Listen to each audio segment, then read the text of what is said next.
అసలు దేవుడు మా గురించి పూర్తిగా మర్చిపోయాడనుకుంటా. మనకొక దేవతను మనమే చేసుకుందాం.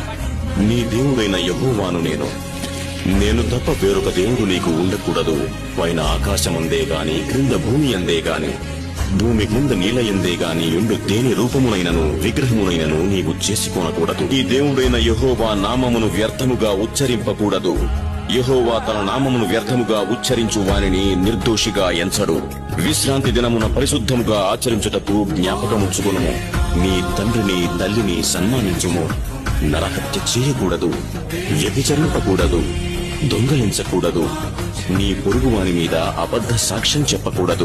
నీ పొరుగువాని ఇల్లు ఆశింపకూడదు. నీ పొరుగువాని భార్యనైనను అతని దాసునైనను అతని దాసినైనను అతని ఎద్దునైనను అతని గాడిదనైనను నీ పొరుగువాని దగ్గు దేనినైనను ఆశింపకూడదు.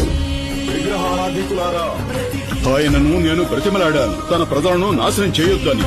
ఇప్పుడు చూడండి మీకు మీరు ఏవి చేసుకున్నారో.